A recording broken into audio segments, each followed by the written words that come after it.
Hola, hola, buenas noches a todos. Como siempre, como te tenemos acostumbrado ya, estamos haciendo estos vivos, voces en la noche para vos. Voces, no solo las nuestras, sino también la de los artistas, la de la gente que hace, la de la gente que lleva, la de la gente que brinda, que se brinda. Y aquí estamos con vos, ¿por qué? Porque tenemos hoy la alegría de estar con unos artistas que marcaron una época que nosotros vivimos. Más que nada, yo te digo, a lo mejor vos tenés otra edad. Una época, allá los 80, fue realmente muy prolífica en lo que respecta al arte, a la música, sobre todo en esta zona, la del cordón industrial, la de la zona de Rosario. Y estos chicos, estos grandes, que hoy van a estar con nosotros, formaron parte de eso, formaron parte de nuestra vida. www.vocesenlanoche.com, esa es tu radio. Radio Voces Online con la mejor música del mundo de todos los tiempos. www.vocesenlanoche.com, como siempre, es la recomendación que te hago. ¿Por qué? Porque ahí tenés la mejor música como para acompañarte. La mejor compañía para vos está ahí, en Radio Voces, con nuestra música. Una radio surgida de un programa con 31 años y piquito de historia. Una historia que te vamos a ir contando para vos si sos un recién ingresado a estas lides. Para aquellos que nos siguen hace tanto tiempo, bueno, no es nada nuevo, no es nada desconocido esta realidad, esta realización que Producciones Discovery tiene para vos. Para vos, tuvimos esta semana, la anterior, la oportunidad de encontrarnos con artistas de diferente índole. Estuvimos nada menos que con el prófugo Layana hace poquito, que habló con nosotros desde Villa Mercedes, San Luis, con todo su emprendimiento musical, con todas sus cosas, con todo lo nuevo que está haciendo en sus proyectos. Estuvimos con Gaby Polidoro, estuvimos con, te digo, Jams que hizo un mini recital por Instagram para vos, con 4 temitas espectaculares, con los chicos de Vintage, que también nos regalaron su música. Y hoy, como te decía, tenemos la gracia de estar con esta gente que tiene la deferencia de recibirnos y desde dónde. La pasada y por favor podamos tener una charla hermosa porque, mira. Hola Edu, ¿cómo estás? ¿Cómo andan todos por ahí? Oh, espectacular, muy bien, muy contentos de tenerte. ¿Desde Londres me estás hablando? Desde Londres te estoy hablando. Ah, qué lindo, las cosas buenas de la tecnología, ¿eh? Y bueno, sí, la cosa es increíble, pero sí, acá estamos. Qué lindo, vos sabés que sí, yo en la época en que ustedes arrancaron, es decir, arrancaron a hacerse conocidos, porque deben tener una historia más que quiero que me contés. En esa época, ustedes fueron, para mí, como para mí, muchos de nosotros, de los chicos del cordón industrial, fueron parte de nuestra historia. Sus canciones formaban parte de nuestras vidas. Fueron esas que nos ayudaron a nosotros a hacer nuestros clips mentales, imaginarnos cosas. Inclusive, yo te cuento una intimidad, tengo un cuento inspirado por recuerdo de esa canción, por ejemplo. Mirá vos. Muy Y es loco. muy lindo tenerte acá. Había hablado con Ariel, me dijo, me encantaría que hable Eduardo desde Londres. Quiero saber historias, anécdotas, pero también proyectos, porque sé que se viene algo lindo ahora nomás. Sí, sí, bueno, como ya sabés, el año pasado aprovechamos precisamente con Ariel el bypass de la pandemia, obligado, ¿no? De la pandemia, tanto en Argentina como acá en Inglaterra. y de alguna manera lo que decidimos fue tratar de capitalizar el tiempo para que no fuese tiempo perdido y para poder hacer algo de ese tiempo y tratar de convertirlo en algo productivo. Lejos de pensar que íbamos a poder armar y que creativamente íbamos a tener también el poder de poder armar un álbum, ¿no? De 13 canciones. Pero bueno, salió un álbum alucinante, nosotros nos quedamos sumamente contentos con la participación de Miguel Mateos en el álbum, bueno, 13 canciones nuevas y demás. Y una vez pasado ese episodio, y cuando ya todos pensábamos que la cosa más o menos iba a volver a la normalidad, nos dimos cuenta que no era tan así, y que esto era para largo, tanto acá como allá. Bueno, ahora en Argentina, recién ahora está la segunda ola, pero acá esto pasó sobre fines de diciembre. Y de alguna manera lo que también nos planteamos fue aprovechemos esta beta creativa y aprovechemos la disponibilidad de tiempo tanto de un lado como del otro para poder ver si podemos seguir armando material y tratar de armar otro álbum ahora en el 2021. Y así empezamos a trabajar, estuvimos prácticamente 6 meses trabajando muy duro con Ariel, no solamente en la parte de preproducción, sino después en la parte de grabación, en la parte de composición del material, después es trabajar en la mezcla, trabajar en la masterización, es decir, es un trabajo muy importante que normalmente se hace en el contexto de un estudio de grabación y no a la distancia. Nosotros ya con la experiencia del álbum anterior, un poco ya más aceitado, si se quiere, a trabajar con esta nueva modalidad de sin vernos, pero estando comunicados a través de las redes y demás, empezar a desarrollar el material y bueno, de nuevo, 12, 13 canciones para un nuevo álbum que se va a llamar Infinito, que ya está terminado, muy contentos, sobre todo porque la intención era no hacer más de lo mismo, sino tratar de hacer un álbum que estuviese por encima de la vara del álbum anterior, que tampoco era fácil, no solamente desde el lado del audio, sino también desde el lado compositivo, pero bueno, por eso la ventaja de haber tenido el tiempo a nuestro favor y la ventaja de haber estado fuera del contexto de un estudio de grabación en donde vos tenés la hora contada y marcada porque es carísimo y tenés que hacer las cosas lo más rápido posible. Nos pudimos dar el lujo de tomarnos todo el tiempo necesario para poder armar este material, del cual también estamos muy orgullosos, que todavía no ha salido, no ha sido todavía editado, pero que ya está terminado y que les anticipo que va a ser, por lo menos a nuestro criterio, va a ser realmente fantástico.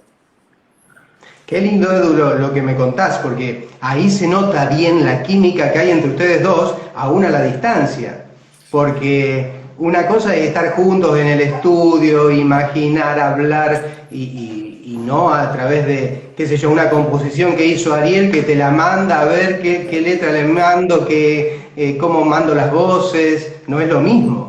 No, y es una experiencia para nosotros completamente distinta porque nosotros nunca habíamos armado material de esta manera y lo que, como decía, el año pasado había empezado en principio con una especie de pequeño vivo de uno de los temas del álbum de graffiti inédito que se llamaba Males, que lo hicimos con todos juntos y demás.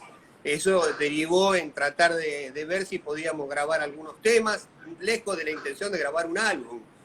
Claro. Bueno, y pudimos grabar un álbum, pero estas cosas se dan no solamente, yo creo que hay una suerte de magia que tiene que ver, como bien dijiste, con una química entre Ariel y yo, porque por más que tengas el tiempo y por más que tengas la disponibilidad técnica para hacerlo, tampoco es tan fácil sentarse y componer 13 canciones. Entonces yo creo que se dieron una serie de factores, entre ellos la beta de estar inspirados como para poder hacer material y el no tener la presión. Yo creo que eso es un factor que ha influido a nuestro favor. Cuando el artista necesita componer bajo presión, por lo general se nota después en el material. Y en este caso no teníamos presión de ningún tipo, ni del lado del sello, ni del lado de terminar el álbum en una X cantidad de tiempo. Nos pudimos tomar todo el tiempo que consideramos nosotros que era el tiempo necesario para desarrollar algo que estuviese acorde con nuestras expectativas y, como te decía, con el álbum del año pasado. La química de más de 40 años de historia debe ser esa. Decime bien, ¿cuándo arrancó? Pero ese arranque de la charla de café o de la sentada en la esquina, de decir, che, ¿qué te parece si? ¿Cuándo arrancó Graffiti? Graffiti arranca un poco a raíz de la disolución de una banda previa a Graffiti que se llamó Boulevard, una banda en la que estaba también Fabián Gallardo cantando, Claudio Cardone, quien después terminó siendo el otrora tecladista de Luis Alberto Spinetta, Ariel en guitarra, yo era baterista de esa banda. Bueno, era una banda que también, o sea, era una banda que tenía la intención de ser un grupo y demás. Fuimos, me acuerdo, era la gran movida en la época de furor de Juan Carlos Baglietto. Tuvimos la suerte de ir a tocar a Buenos Aires al Estadio de Obras y hacer un show ahí. También lo hicimos en Rosario, en un estadio, en el estadio de Newell's y demás. Pero en ese momento había diferencias en cuanto a la proyección de cada uno. Sí, Fabián creo que había sido invitado por Fito Páez para empezar a tocar en sus primeros trabajos de Fito como solista. Y allí es cuando nos encontramos de alguna manera desbandados y Ariel y yo dijimos, ¿por qué no armamos una banda nosotros? Y esa fue la génesis de alguna manera de Graffiti. En ese momento había empezado como bajista, éramos un trío. Era la época de los tríos, era la época de The Police, en Argentina estaba Hit, había un montón de bandas que tenían una formación muy, muy de trío, U2 también. Y bueno, así fue, que era Fabián León en bajo, Ariel en guitarra, yo en batería y voz. Y esa fue la primera formación de Graffiti. Después, ya un año y medio después, poco antes de que nos fuésemos a Buenos Aires, es cuando Fabián decide dedicarse a la arquitectura y en su lugar y como reemplazo entra Claudio Falzone. Esa fue digamos, la formación con la cual empezamos el Graffiti, que después se convirtió en el Graffiti que graba su primer álbum en CBS, el segundo álbum y el resto es historia, ¿no? 1985 ustedes se fueron a Buenos Aires a hacer la patriada, digamos. Claro, en el 85, 86 nos vamos a Buenos Aires, ahí nos instalamos y al muy poco tiempo, teníamos apenas creo un demo de 2 o 3 canciones, se lo hacemos llegar a un ejecutivo de CBS, que en ese momento era la discográfica más importante que había en el país, a nivel internacional también, tenía todos los grandes números. Recién había grabado su primer álbum allí, Soda Stereo, o sea, estaban recién empezando, pero era el sello que tenía Charly García, los Cadillacs, Jack Sumo, los Enanitos Verdes, es decir, bueno. Y nos llamaron a la semana o algo por el estilo de haber dejado el demo, cosa que era rarísimo, porque por lo general dejabas un demo en una discográfica y nunca más te llamaban, porque así como nosotros, cientos de artistas mandaban sus demos con 2 o 3 canciones para que alguno escuchara estas canciones y se inspirara con eso. Tuvimos en ese sentido mucha suerte porque no tuvimos que golpear demasiadas puertas y al poco tiempo, te diría prácticamente de la noche a la mañana, de ser completamente desconocidos, aparecimos dentro del sello discográfico más importante de la Argentina y uno de los más importantes del mundo. Y realmente las obras de ese primer disco eran muy lindas, sobre todo desde mi punto de vista, los arreglos que tenían eran refinados y eso era quizás lo que los destacaba del resto. Sí, o sea, para la época y aún escuchándolo al día de hoy. Al día de hoy, el audio en general del material, y estamos hablando de la época analógica, donde todo se hacía en cinta y se grababa en cinta, y cuando cometías un error, digamos que era prácticamente imposible volver a regrabarlo o arreglarlo porque ya estaba grabado. Y esto un poco me trae a colación de lo que yo hacía hincapié antes, ¿no? Con el tema de cuando vos estabas dentro de un estudio de grabación, como en ese contexto, la hora de grabación costaba una fortuna, pese a que estábamos obviamente subvencionados por CBS, pero había un tiempo para grabar y tenías que grabarlo sí o sí, estuvieras bien, no estuvieras bien, estuvieras inspirado o no estuvieras inspirado. Pero escuchándolo al tiempo y a la distancia, los álbumes están muy bien grabados, no pura y exclusivamente porque nosotros hayamos sido increíblemente talentosos. Yo creo que también tenía mucho que ver que estábamos dentro de un contexto de grabación sumamente profesional, con técnicos que hacía años que estaban trabajando para CBS, no nos olvidemos, eran los estudios donde había grabado Sandro, donde había grabado los discos Gardel, es decir, era un lugar verdaderamente importante. Y bueno, nosotros también hicimos nuestros primeros fuegos allí, ¿no? El primer álbum creo que nos llevó 300 horas o algo por el estilo de estudio, poderlo grabar. El segundo lo hicimos más rápido, pero ya teníamos la experiencia del disco anterior, lo grabamos en los estudios de Ion en Buenos Aires, también unos estudios fantásticos. Y bueno, así fue que hicimos nuestros primeros pasos en la parte de estudios de grabación y demás, ¿no? Y tuvieron, digamos, habían hecho exhibición condicionada, o qué tema también, exhibición condicionada y sin respirar, ahí nomás, en 2 años de diferencia más o menos. Exactamente. ¿Y después qué pasó? Y después pasó que estamos hablando fines de la década del 80 para poner un poquito en contexto geográficamente, pero también para poner históricamente en contexto qué era lo que pasaba en la Argentina. Hiperinflación. Claro, o sea, lo que había arrancado después de Guerra de Malvinas como una especie de catapulta para la música nacional, porque no se escuchaba música de afuera, precisamente producto después del tema de la Guerra de Malvinas y demás. Eso hizo que obviamente se generara un mercado muy importante de rock nacional en la República Argentina y que un montón de artistas que hubieran quedado tapados, por supuesto, tuvieran la posibilidad de poder acceder y de poder grabar y demás.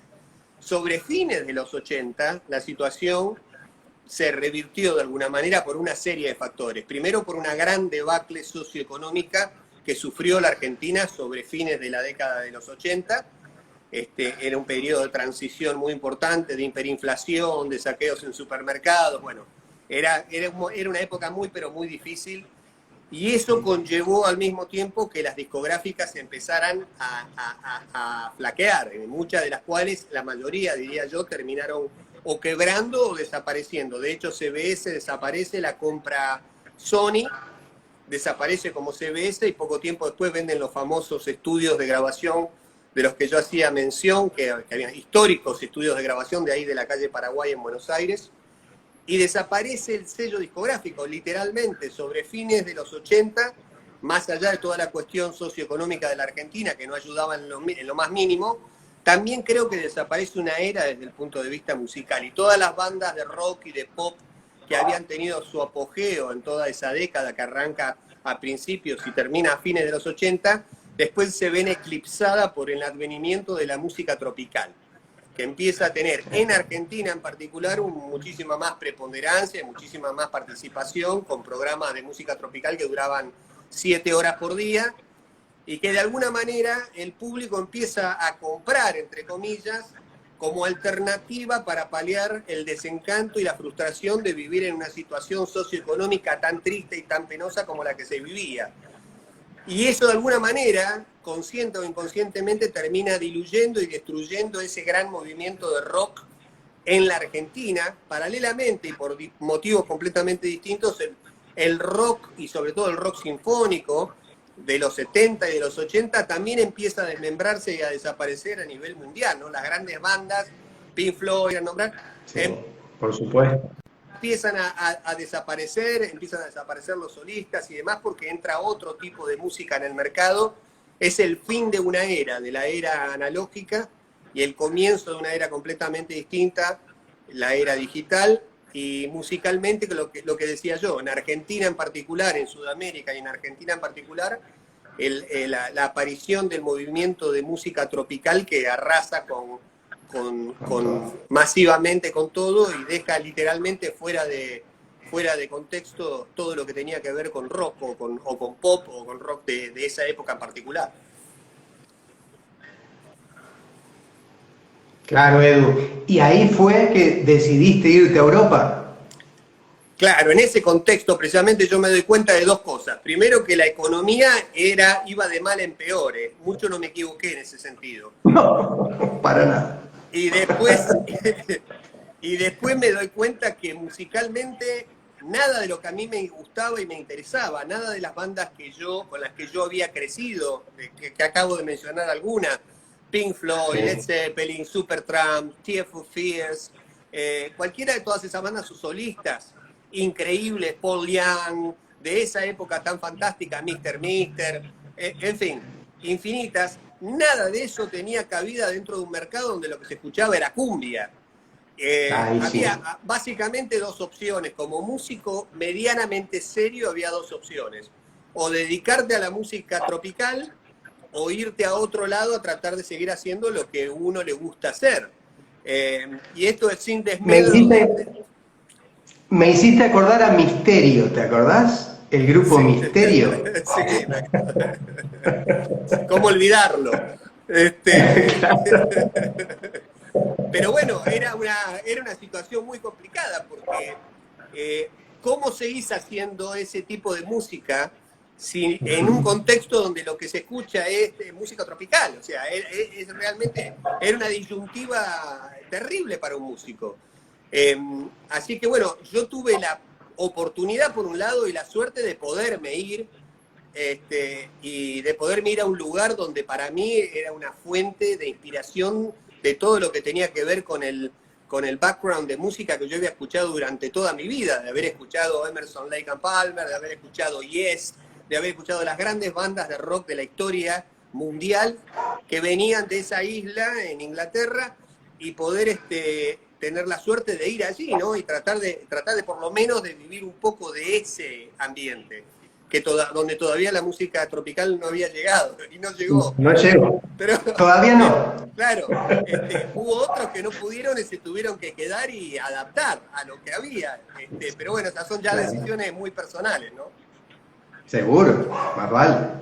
Che, Edu, entonces, te fuiste a... Mirá, te fuiste a Londres. Sí. ¿No es cierto? Formaste tu familia allá, supongo, tenés tu familia allá. Yo ya tenía mi familia, pero me fui con mi familia a Inglaterra, no tenía hijos todavía en ese momento, me fui con mi familia a Inglaterra, bueno, después tuve hijos, volví varias veces a Argentina por un periodo de 1 año y medio o algo por el estilo. En ese contexto nacieron mis hijos, que nacieron en Rosario. Pero después la situación de Argentina era de alguna manera cíclica, si se quiere, 2 o 3 años de más o menos bienestar, y después la debacle económica también. A fines del 2000 también me fui para Argentina con la intención de quedarme, me llevé un estudio de grabación de postproducción de audio para cine y televisión muy importante y para música. Me asocié junto a Alejandro Lerner en su estudio en Buenos Aires, en El Pie. Estuve 1 año y medio trabajando en el estudio de Alejandro junto con mi estudio, con Mario Breuer también ahí, un técnico increíble,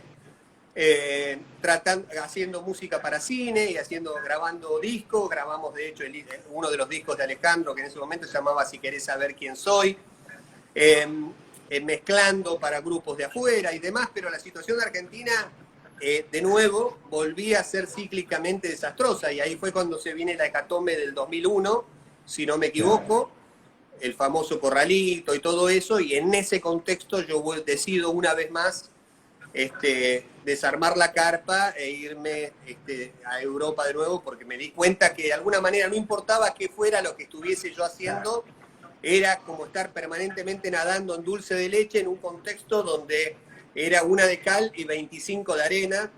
Y bueno, hay 2 tipos de personas, siempre digo, porque a mí muchas veces me han preguntado qué se siente vivir lejos, etcétera, etcétera.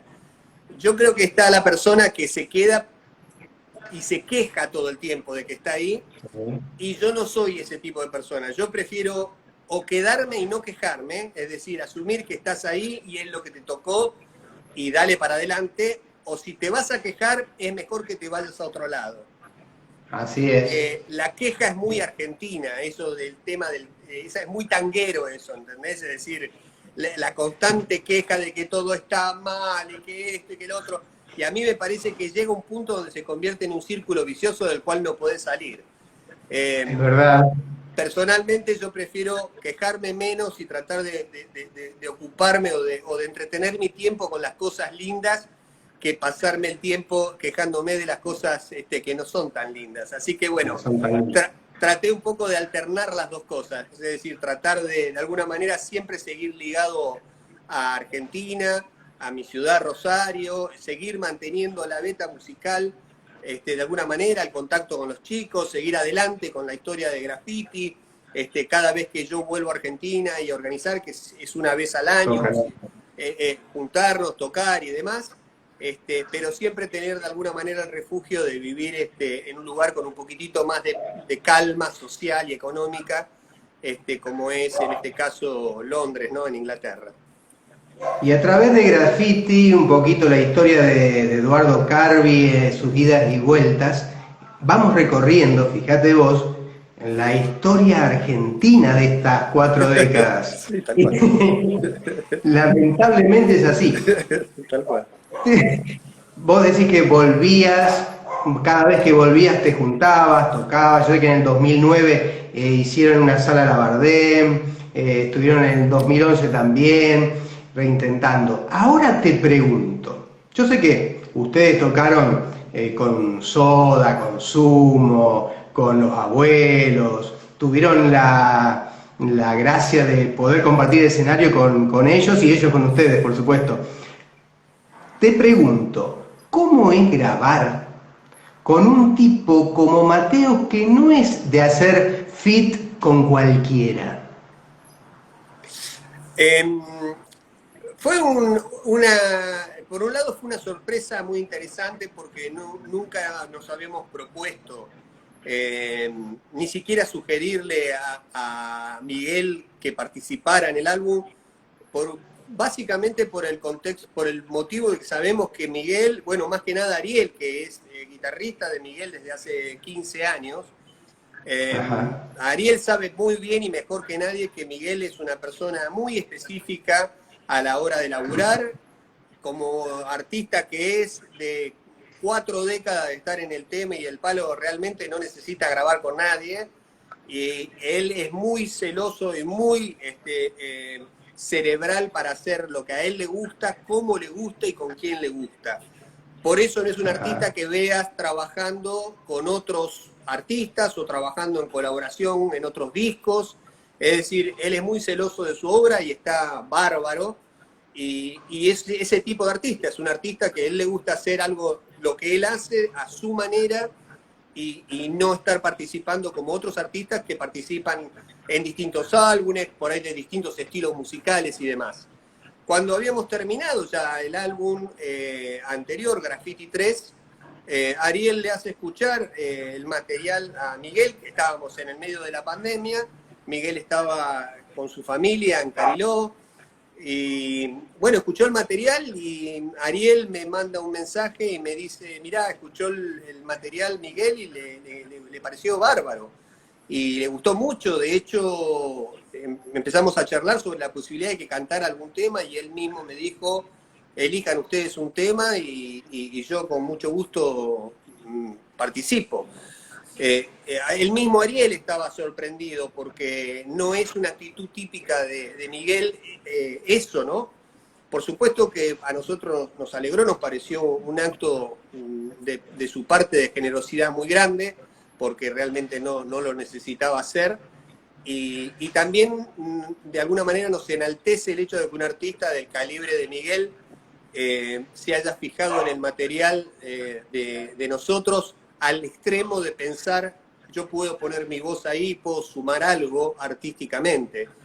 Así que elegimos uno de los temas, que a él también le había gustado mucho, que se llama Para mí, de ese álbum. Él eligió algunas partes para cantar y también teníamos de alguna manera la duda de que cómo quedaría el contraste de las dos voces en un mismo lugar. Yo nunca canté con Miguel, por supuesto, ni mucho menos, y también es de alguna manera un signo de interrogación el hecho de pensar cómo quedará ese contraste de la voz de él. Armonización. Claro, que es una voz tan particular, él tiene un tono de voz muy particular y demás, muy reconocible.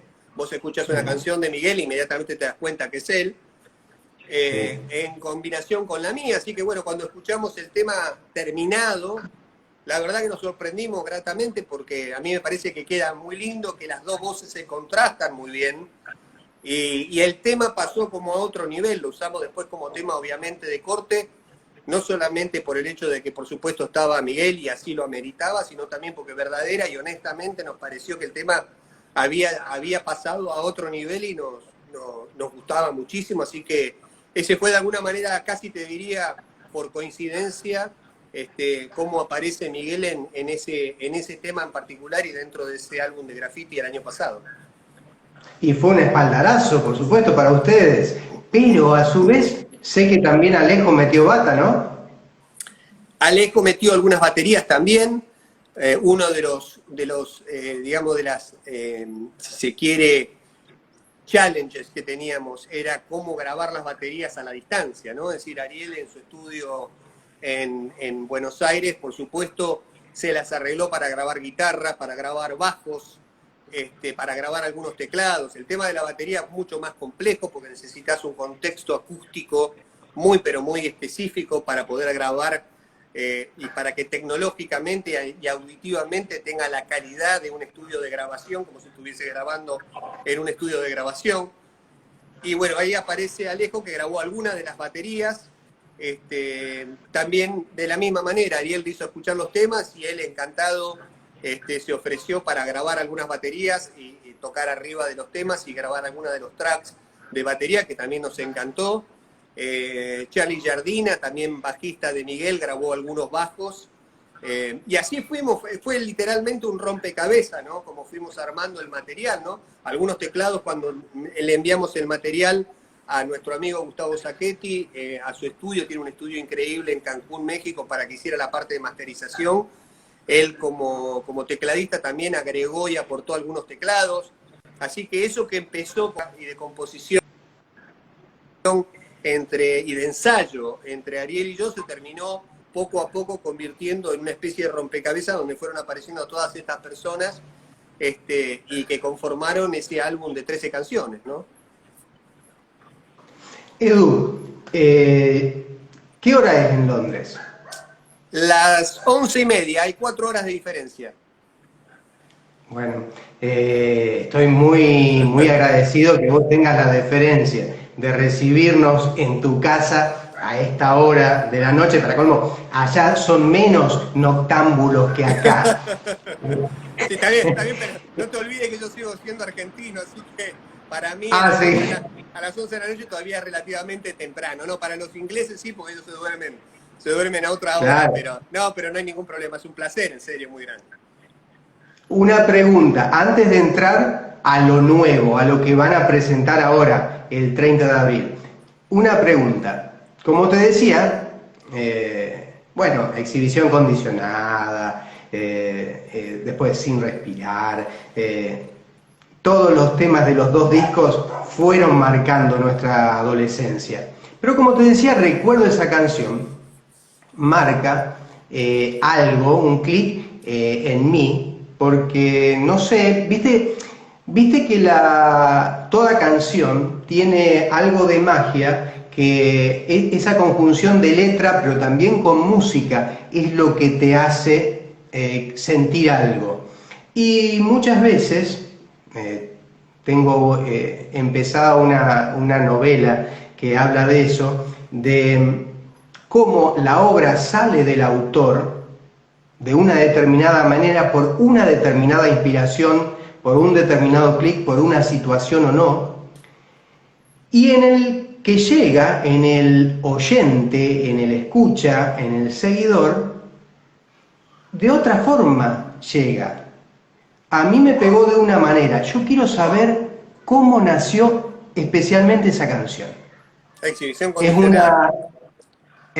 Exhibición condicionada. Recuerdo esa canción. Recuerdo esa canción. Mira, recuerdo esa canción, ya estábamos dentro de lo que era el proceso de grabación, ya habíamos sido contratados por CBS y necesitábamos, nosotros teníamos 3 o 4 canciones, 5 canciones, y no teníamos para armar un álbum completo, y de pronto de la noche a la mañana nos encontramos con un sello discográfico interesado por nosotros, nos dijo, bueno, bárbaro, tienen que grabar un álbum este año y otro álbum el año que viene. Y ahí es donde empieza la presión de decir, bueno, ahora tenés que empezar a producir material porque necesitas producir el material para ir a grabarlo. En realidad, recuerdo esa canción, estábamos en ese momento, nosotros vivíamos los 3, Claudio Falzone, Ariel y yo, en un departamento en Palermo, en Buenos Aires, en Barrio Norte, en Buenos Aires. Este, y teníamos gran parte, o sea, básicamente todo el tiempo, estamos hablando para que se ubiquen en el espacio-tiempo, en la era pre-internet, en donde no había nada, o sea, la palabra Wi-Fi Muy pre, claro, muy pre. muy pre. La palabra Wi-Fi no existía, la palabra Internet no existía, la palabra WhatsApp no existía y demás. Tampoco existían los teléfonos, o sea, había muy poco para hacer. Entonces, en ese contexto estábamos una noche, Ariel y yo, en el departamento, sentados, me acuerdo, en el piso, porque no teníamos dónde sentarnos, nos sentábamos en el piso del departamento. Ariel estaba con una guitarra criolla y nos pusimos los dos de alguna manera no sé, a trabajar sobre ideas. Y Ariel empezó con los acordes, a tirar acordes y empezó con los acordes de esa canción, de los primeros acordes con los que empieza la canción. Y empezamos a trabajar sobre la melodía. Y así, aunque parezca mentira, casi te diría jugando, Ariel y yo, empezamos a desarrollar el tema y empezamos a darle de alguna manera un poco de forma. En esa época era muy difícil trabajar, aún trabajando juntos, estando juntos los dos en un mismo lugar físico, porque era una época tecnológicamente todavía muy precaria. Era muy precario, nosotros no teníamos nada para grabarnos caseramente, es decir, todo lo que vos hacías tenías que prácticamente grabarlo en un grabadorcito portátil y después con esa idea, para que no se te vaya de la cabeza, tratar de llevarla lo más rápido posible al estudio para poder plasmarla en el estudio realmente como querías. Y te digo la verdad, el 80 al 90% de lo que está grabado en los dos álbumes es más que nada trabajo de estudio que de preestudio. Es decir, nosotros terminamos usando el estudio de grabación como prácticamente una sala de ensayo en donde terminamos de armar realmente la idea de los temas y donde terminamos de armar la estructura de los temas, que por supuesto teníamos, porque los tocábamos en vivo y demás, pero muy distinto es cuando los querés grabar. Entonces fue una época muy de ensayo, muy de prueba y error, de tener ese tipo de herramientas básicas para poder hacer algo. De hecho, es una canción que parece muy sencilla, recuerdo esa canción, pero que armónicamente no lo es. Ariel tiene la gran habilidad de hacer parecer fácil algo que no es tan fácil como parece. Y si bien es una melodía pegadiza y es una melodía relativamente sencilla para recordar y para tararear, si vos querés tocar los acordes de esa canción, te das cuenta que no es una canción tan sencilla como armónicamente como suena.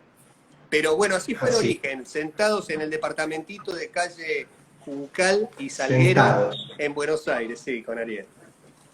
Vos sabés que me hiciste acordar que tenían la presión, ustedes, de sí o sí meter música, y eso a veces juega en contra. Vos me decías que ahora, en los últimos trabajos, en lo que están haciendo, al no tener presión, la fluidez era mejor. Yo con eso recordé una entrevista que le hicieron a Sting, año 90, y decía que antes de sacar Jaulas de Almas, el álbum de ese año, dice que tenía todas las melodías y las letras no le llegaban hasta que le pusieron fecha límite. Cuando le pusieron fecha límite, esa presión fue la que las letras fluyeran como ríos, dice él.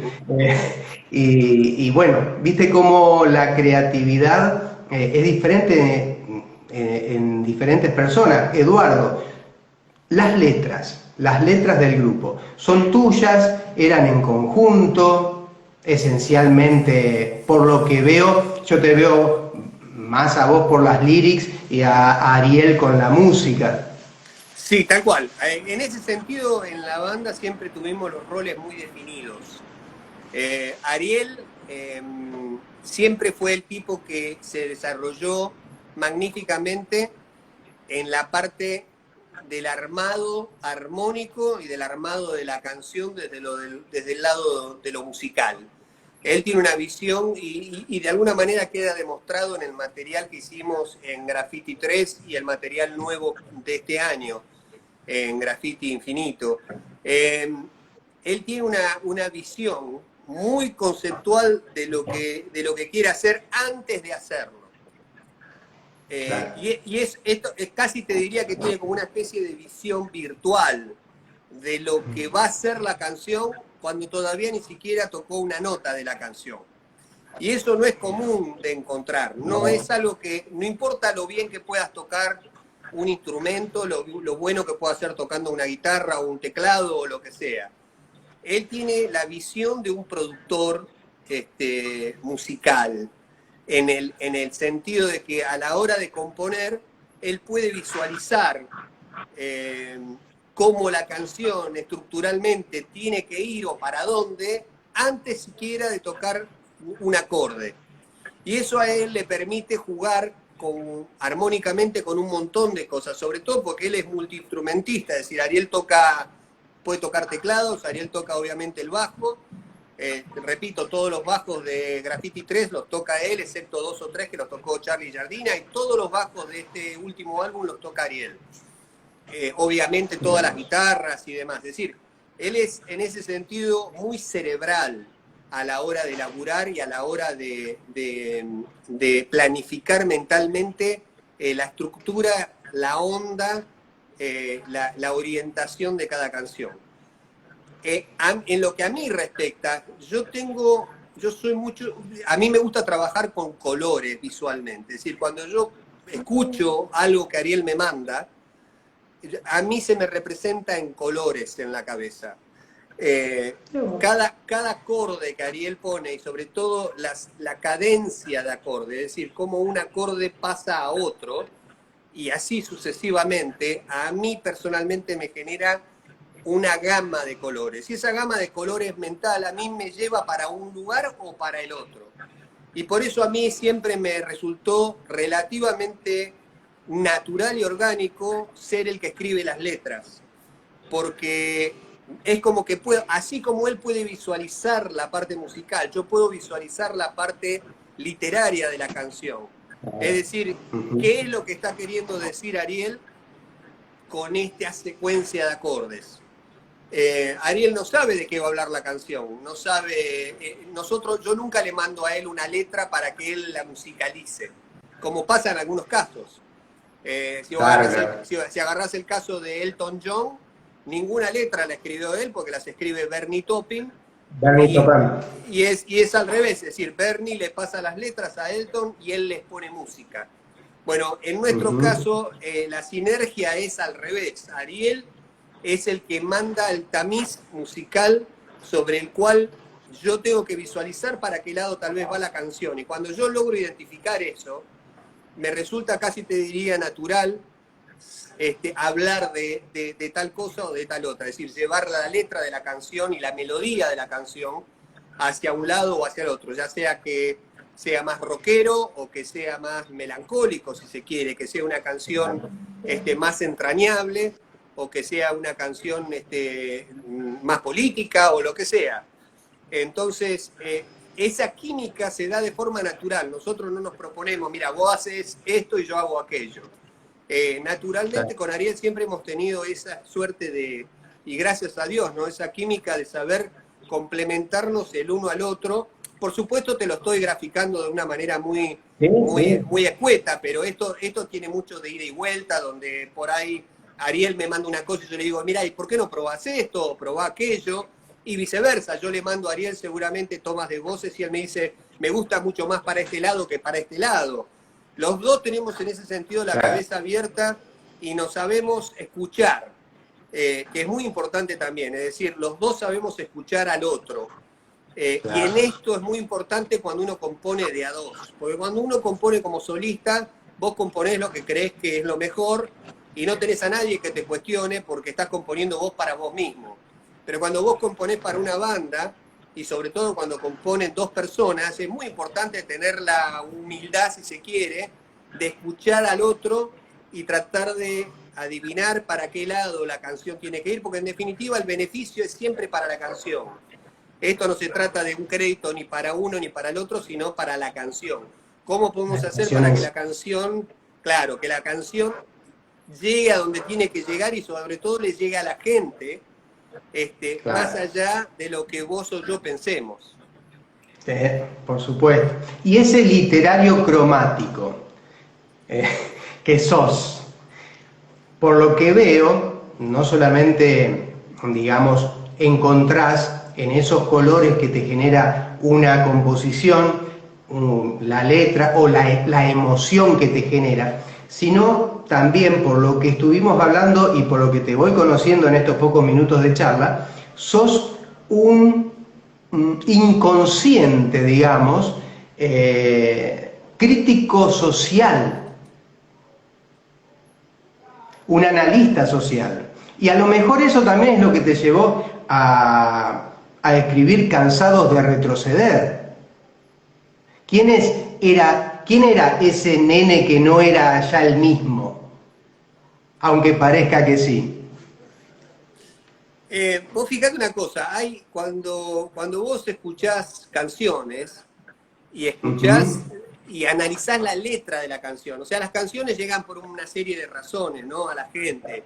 Llegan porque el ritmo es pegadizo, llegan porque es repetitivo, llega porque, etc. Sí.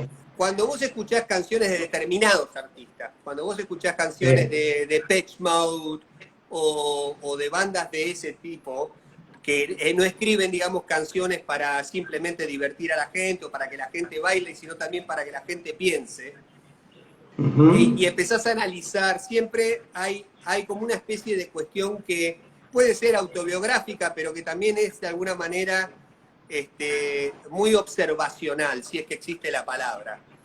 Claro. Y yo cuando escribo, y no digo que tenga que ser así, cada uno escribe como quiere, como le gusta y como le sale, pero yo no puedo escribir sobre cosas que no veo pasar alrededor mío. Hay muchos artistas que son muy buenos para hacerlo y que escriben metafóricamente sobre cosas que son, si se quiere, utópicas o más bien fantasiosas. En mi caso en particular, yo siempre fui de escribir sobre cosas que veía a mi alrededor y sobre las cosas que me pasaban, no necesariamente a mí, pero que pasaban en el contexto en el que yo estaba. Cansado de retroceder es una canción precisamente compuesta en el 88, prácticamente un año antes de la debacle económica. Y vos fíjate que es un tema que sigue vigente. Si vos escuchás la letra de esa canción, tranquilamente lo podés aplicar 35 años después. No cambió mucho la realidad, lamentablemente. Cuando escuchás canciones como Lejos del Alma, esas son canciones que tienen que ver con cosas que pasaban, literalmente, cuando pasó lo que pasó en la AMIA, cuando pasó lo que pasó con las Torres Gemelas, cuando pasó con lo que pasó en general en el mundo entero a lo largo de estas últimas décadas.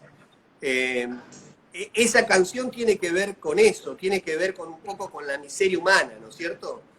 Y en mi caso, por ahí, sin tratar de ser político, porque no tengo una bandera política, cuando escribo no escribo para politizar sobre el tema, escribo sobre la realidad de lo que veo pasar, sobre lo que veo que le pasa a la gente, sobre las cosas que me pasan a mí, sobre las cosas que te pasan a vos, sobre las cosas que me frustran a mí o las cosas que te frustran a vos, sobre las alegrías, sobre las tristezas, sobre los amigos, sobre las decepciones. Y me parece que a mí personalmente me gusta escuchar letras que tengan un contenido y que tengan un contenido que vos puedas, que sea tangible, que a vos te permita identificarlo como real. Mira, esto que está diciendo este tipo, esto pasa, esto describe la realidad tal y cual. Tal vez no será la tuya o será la de otro. Y por eso cada canción se aplica a cada persona de una manera muy particular. Así como me decías que recuerdo esa canción, a vos te pegó de una manera. Hay canciones que la gente cree que yo se las escribo a una mujer y no se las estoy escribiendo a una mujer. Hay canciones que la gente cree, cuando escribimos Confesiones para Laura, la letra, yo no conozco a nadie que se llame Laura. Es decir, Una cosa es lo que uno trata de decir como mensaje y otra muy distinta es lo que la gente interpreta, pero no importa, porque lo que importa es que le llegue a la gente. A cada uno le va a llegar acorde a las circunstancias que esté viviendo, y el que esté contento seguramente se va a sentir mucho más identificado con una canción para arriba que el que esté un poco más triste, porque también tiene que ver con estados de ánimo. Cuando vos escuchás música, la música te lleva, te guste o no, te lleva a un estado de ánimo particular. Y de alguna manera te hace viajar. Y ese es el objetivo de la música. La música no pretende mucho más ni mucho menos que permitirte viajar. Y si viajás a un lugar alegre, está bárbaro. Y si viajás a un lugar más triste, es parte de la vida, ¿no? Y sí, por supuesto. Y esa canción, esa obra, lo importante es que llegue y conmueva. Tal cual. Y ese conmover en infinito, ¿no? Ahora el 30 de abril me decís que lanzan Infinito, ¿puede ser? El primer... O al menos un corte. El primer corte, sí. El primer corte de Infinito. Ese infinito, ese trabajo que vos me dijiste, ese trabajo de ida y vuelta, a la distancia, con la tecnología y todo eso. ¿Cuál es el hilo conductor? Primero, ¿con qué nos encontramos? ¿Con qué graffiti nos encontramos? ¿Con un graffiti más sabio, con canas, con un graffiti con más arreglos? ¿Seguimos con la misma línea del graffiti anterior? Las letras hablan de la realidad, por lo que vos me decís, por supuesto que sí. Ese Eduardo Carvi, que vive en Londres hace tantos años y que alguna vez quiso regresar y no pudo. También esas emociones o sensaciones que tiene un argentino en Londres, lejos de su Rosario, que quizás está también en sus recuerdos y a lo mejor también en las ganas de volver, que no se pueden dar por una u otra situación. ¿Qué encontramos en Infinito? Mirá, una de las cosas que charlamos con Ariel antes de empezar con este material era tratar de alguna manera empujarnos a nosotros mismos a salirnos de lo convencional. Es decir, nosotros sabemos, porque hace muchos años que hacemos esto, que podemos hacer determinadas cosas de determinada manera. Porque como cualquier artista, uno sabe que puede componer determinadas canciones y puede hacerlas sonar de determinada manera, porque sabemos cómo hacerlo, porque hace 40 años que lo hacemos. Pero quisimos no ser, en ese sentido, conservadores, y quisimos tratar de experimentar sobre cosas que nosotros mismos no hubiésemos hecho en un contexto normal, o que no hubiésemos hecho bajo la presión de un estudio de grabación, etcétera, etcétera. Esto está lejos de haber sido el contexto normal para nadie.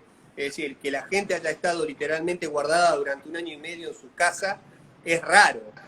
A nivel mundial, creo que nunca en la historia de la humanidad pasó una cosa semejante, excepto en periodo de guerra.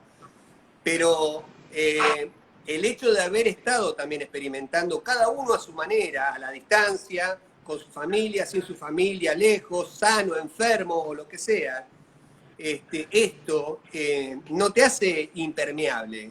El ser humano es permeable a esto. Entonces, cuando vos te sentás a escribir una canción, sos permeable a todo lo que te viene pasando a vos y al resto de la humanidad que está alrededor tuyo. Y al resto de la humanidad me refiero no a los chinos, sino me refiero a tu familia, a tus amigos, a tu gente, a la gente con la que uno trabaja, etcétera, etcétera, etcétera. Sí nos propusimos no hacer más de lo mismo, sí nos propusimos no hagamos otro álbum porque tenemos el tiempo para hacerlo, o no hagamos otro álbum con 13 canciones iguales a la del álbum anterior, porque total, sino que vamos a hacer. No, dijimos, tratemos de ahondar y de experimentar en estructuras musicales dentro de lo que nos gusta, por supuesto, dentro de nuestro estilo, pero que nos lleven un poco más allá de lo que hubiésemos hecho hace 10 años atrás. También hay que tener en cuenta algo, ¿no? Que no es menor. El músico es un ser humano y como todo ser humano atraviesa distintas facetas a lo largo de su vida. cuando uno compone, cuando nosotros compusimos Exhibición Condicionada o recuerdo esa canción, teníamos 20 y pico de años, 22, 23, 24. Es decir, lo que uno puede contar a los 24 años es muy distinto de lo que uno puede contar cuando tiene 50. La experiencia de vida no es algo que uno puede ir y comprar en un almacén. Es algo que uno adquiere a lo largo del camino, y entonces a lo largo del camino pasan tantas cosas, buenas y malas, que son las cosas que te llevan después a poder abrir ese libro de tu vida y ahondar entre las páginas y poder contar cosas que no podés contar cuando no tenés esas páginas escritas. Entonces, a esta altura de nuestras vidas, tenemos un montón de cosas para contar que no teníamos hace 35 o 40 años atrás, porque no las habíamos vivido. Y es muy jodido cuando vos pretendés contar cosas que viste, porque no son creíbles. Entonces es como que alguien de 15 años escriba canciones de amor, y es medio raro, porque ¿qué viviste a los 15? Es decir, nosotros en ese sentido tenemos la ventaja y la desventaja de que como ya estamos un poco más grandes, como decís vos, tenemos el pelo un poquito más blanco, eso quiere decir que hemos pasado por un montón de cosas, y eso hace que la cantidad de páginas que tenemos escritas en el libro sea mucho más gorda, y que nos permita ahondar en un montón de cosas, en sensaciones, en afectos, en alegrías, en desilusiones, que uno después puede volcar cuando escribe una letra. Pero contestando a tu pregunta, nos propusimos hacer un álbum que en principio sonara por encima del álbum anterior, lo cual no era ya fácil. Primero porque pasó muy poco tiempo entre un álbum y el otro, nunca hicimos 2 álbumes en tan poco tiempo con tanta efectividad, compusimos 26 canciones prácticamente en el lapso de 1 año y medio, y a la distancia, pero sí nos propusimos que no sonara por debajo del nivel y de la vara del álbum anterior. Eso por un lado, y por el otro lado, que compositivamente tuviese otro tipo de riqueza desde el lado artístico, instrumental, armónico, pero también desde el lado del tipo de composición y de las letras y del contenido de lo que las letras quería contar. Y las letras, por supuesto, no son necesariamente autobiográficas, pero es imposible no ser autobiográfico cuando uno escribe, porque uno no puede escribir constantemente sobre lo que le pasa a los demás, como si uno fuese inmune a lo que le pasa a los demás. Y yo vivo en el mismo mundo que vivís vos, y tenemos seguramente las mismas reacciones para con las mismas injusticias que tenés vos, y las mismas alegrías para con los mismos reencuentros que tenés vos. Entonces, te vuelvo a repetir, la música se trata, en definitiva, todo esto es una cuestión de conexión. Y esa conexión se da a través de contarse realidades, a través de la música, que te identifiquen a vos a 14.000 kilómetros de distancia, y que me identifique a mí a 14.000 kilómetros de distancia, como si estuviésemos juntos en el living de una casa, ¿no? Así es lo que une, la música une. ¿Cómo se llama el corte de difusión que va a salir ahora? Tengo entendido que el primer corte que va a salir se llama Gira. Por ahí espero no estar equivocado. Si no, alguien nos avisa. No, Ariel seguramente me va a corregir. Pero creo que el primer corte que sale se llama Gira, y que es una de las canciones del álbum que es bastante para arriba. Es un álbum más reflexivo, si se quiere, comparado por ahí con el anterior. Y hemos probado, investigado un poco, salirnos un poco de la beta tan rockera y probar algunas otras cosas. Pero bueno, el primer corte se llama Gira, es un tema un poquito más para arriba. Y yo creo que el álbum, honestamente lo digo, creo que el álbum hace honor al material y está a un nivel instrumental muy, pero muy interesante, por lo menos acorde con el estándar nuestro. Ahí Caro Quesada nos está diciendo que sí, el 30 de abril sale Gira. Mirá vos, sabe más que yo. Edu, hola, Caro, sí. ¿Cómo vive o cómo mantenés vivo al rosarino en una Londres llena de niebla? Bueno, comiendo Fish and chips. Bueno, mirá, esperá. En principio, en Londres no hay niebla, o sea, ese ya es el primer mito que te lamento de Ya. solucionarte. No hay niebla. The Fog. Claro, no, Uy. eso es.